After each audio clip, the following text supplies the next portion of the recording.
પરિચય આપ કયા ગામના છો અને આખી ઘટના શું બની તમારી? હું અંધાજી નઈમવાડી, નામ અર્જુનસિંહ અમરસિંહ રાઠોડ. અમે ઘણા વર્ષોથી અને બાપ દાદાની પેઢીથી આવી રહીએ છીએ અને અમારું 150 થી 200 ઘરનું કુટુંબ છે. એમાં મિનિમમ 700 માણસ અમે આ બાજુ અને રેલવેની પેલી બાજુ અડધા અડધા રહ્યા છે, બરાબર છે. 700 થી 800 વીઘા જમીન છે અમારી. હવે રેલવે તંત્ર દ્વારા અમે દરખાસ્ત કરેલી રેલવેને કે ભાઈ ઘરનાળું મંજૂર કરી આપો. 2002 થી બંધ છે. ગયા વર્ષે અમે આના માટે લેખિતમાં દેવસીને જાણ કરેલી છે, એમને મંજૂર બી કરેલું છે, પણ રેલવે તંત્ર દ્વારા કોઈ કાર્યવાહી કરવામાં આવી નથી, બરાબર છે. હવે આવવા જવા માટે કોઈ અમારો 7 થી 8 કિલોમીટર રાઉન્ડ મારવું પડે છે. હવે એ બી કરનારું છે તો નદીમાં ચોમાસામાં પૂર આવે છે એટલે રસ્તો બંધ થઈ જાય છે, બરાબર છે. હવે આડા દાડે અમે નીકળવું તો નીકળીએ કઈ, અને હવે રેલવે તંત્ર દ્વારા પાટિયા મારી દીધા છે, બરાબર છે.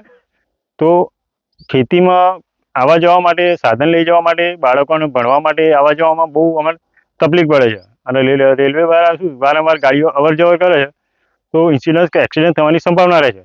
તો સરકારશ્રીને અમારી એટલી દરખાસ્ત છે કે અમને આની ગરનાળું ગમે તે આવવા જવાના રસ્તાની સુવિધા કરી આપે એવી સરકારને અમારી દરખાસ્ત છે.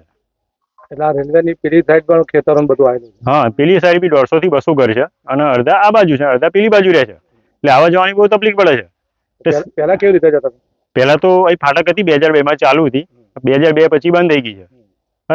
પહેલા રસ્તો હતો, એ ફાટક હતી, 24 કલાક ખુલ્લી રહેતી હતી, એટલે અવર જવરમાં તકલીફ પડતી નથી. તો અત્યારે આ પાટિયા મારી દીધા છે અને અંદર ફેન્સિંગ મારી દીધી છે અને રેલવે ઊંચી કરી છે.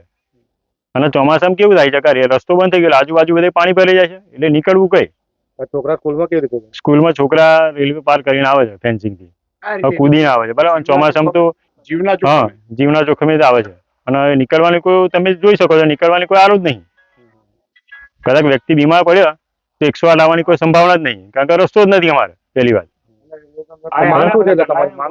અમારી માંગ એટલી જ છે કે આ ગરનાળું પાસ કરેલું છે એના માટે કોઈ કાર્યવાહી કરે, અમારે આવવા જવાની સુવિધા કરી આપે તો અમારે આવવા જવામાં તકલીફ ના પડે. ટ્રેક્ટર છે અમારે, બાળકોને સ્કૂલે જવા માટે, કોઈ બીમાર થયું તો આવવા જવા માટે કોઈ સુવિધા કરી આપે તો સરકારને એટલી રજૂઆત છે કે ભાઈ અમારા વિશે કઈ ઉકેલ કરી આપે, બરાબર. મારું નામ ચીમણભાઈ ધનજીભાઈ રાઠોડ. ચીમણભાઈ, આ કયું ગામ છે ને અત્યારે શું તકલીફ પડી રહી છે? અમારે આ અંધજની નવી મોવાડી છે અને રેલવેની પેલી બાજુ પણ અમારે ગેમાપુરા ગોમ છે, આખું 150 થી 200 ઘર છે. પણ અત્યારે રેલવે તંત્રે જ્યાં ફાટક 2002 માં પછી બંધ થઈ ગઈ છે તે પછીનો અવર જવાનો રસ્તો બંધ કરી દીધો, જે અત્યારે તકલીફ છે. 7 કિલોમીટર ફરીને જવું પડે છે. ચોમાસાની અંદર પણ એ પાણી ભરી જવાથી હમણાં રેલવે ઓરંડી તકલીફ પડે છે. એટલે અત્યારે તો ફેન્સિંગ મારી દીધી છે. જો સરકાર ફેન્સિંગ મારી દે છે તો અમારે કોઈ આરોપ નથી પેપા જવાનો. 700-800 વીઘા જમીન છે તો અમારે કઈ થઈને જવું? તો વહેલી તકે અમારે એવી નમ્ર વિનંતી છે કે અમારા જે અંડરગ્રાઉન્ડ પાસ કરેલો એ વહેલી તકે ચોમાસા પહેલા બનાવી આવે તો સારામાં સારું છે. પહેલા પાસ થયો તમે અંડરબ્રિજ પાસ? હા, દેવસિંહ ને અમે લેટર પછી આવેલો પાસ થઈ ગયું, પાસ થયેલું, પણ પાસ થયું હજુ કોઈ જાણવા મળ્યું નહીં, બરોબર. એનો લેટર બી આવેલો. જયારે કામ ચાલતું હતા તમે ના રજૂઆત કરી કામ કેમ તમે કરો? હા, એ રજૂઆત કરેલી જ છે, પણ હજુ કોઈ તંત્ર કોઈ આવ્યું નથી ને કોઈ જાણે બીજી કરતા નથી. અમને અમે વારંવાર આ રજૂઆત કરેલી છે.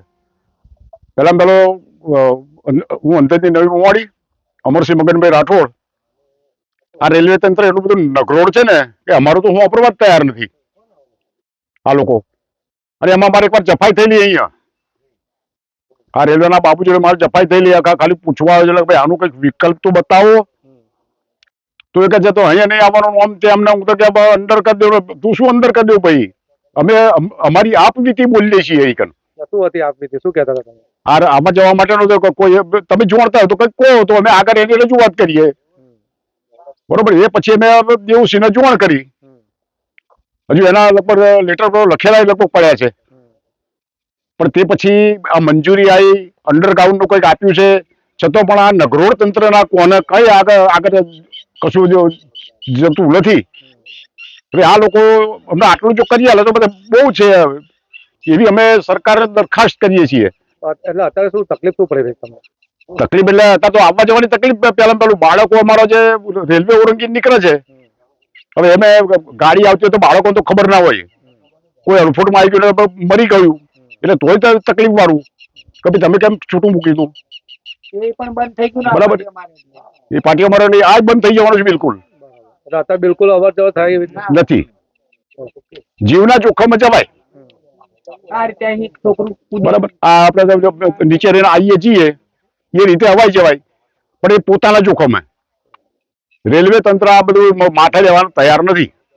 My school is one such future-ready school where I understand each and every concept taught in the class and don't rote learn, where teachers don't just use books and blackboard to teach but use new ways of teaching and learning like audiovisual learning, activity-based learning and group activities which enhances my conceptual understanding. My school also teaches coding, which is an important 21st century skill.